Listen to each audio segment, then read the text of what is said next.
السلام عليكم ورحمة الله مشاهدينا الكرام. في خبر جديد، السلطات الجزائرية تعلن استدعاء سفير الدول الأوروبية الذين دعموا المغرب، وهذا ما فعلته معهم. لكن مشاهدينا الكرام، قبل الخوض في التفاصيل، المرجو منكم دعمونا بالاشتراك في القناة وتفعيل الجرس لتتوصلوا بأحدث الأخبار الدولية والوطنية. وفي خطوة تؤكد مرة أخرى التورط المباشر للجزائر في ملف النزاع المفتعل حول الصحراء المغربية.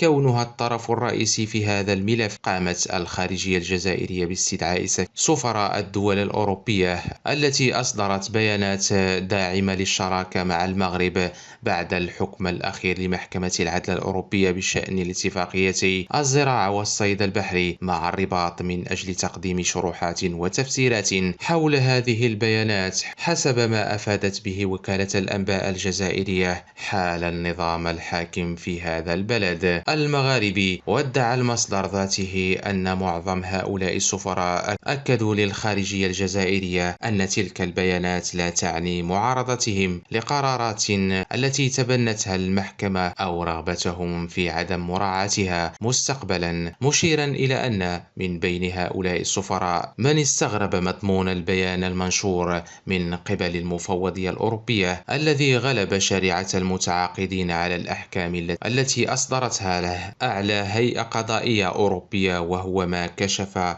حسب مهتمين محاولة الجزائر التأثير على القرار السياسي الأوروبي والضغط على بعض الدول من أجل تعديل موافقتها الداعمة للتعاون والشراكة الاستراتيجية مع المغرب. وفي هذا الإطار، قال وليد كبير الصحفي الجزائري المعارض في تصريح لجريدة إكسبريس الإلكترونية إن ما قامت عليه الخارجية الجزائرية ما هو إلا رد فعل على الخطاب الملكي التاريخي من قبل البرلمان، الذي أشار فيه إلى أن اعتراف مجموعة من الدول على رأسها فرنسا بمغربية الصحراء يشكل نقلة نوعية في هذا الملف الذي دخل منعطفه الأخير.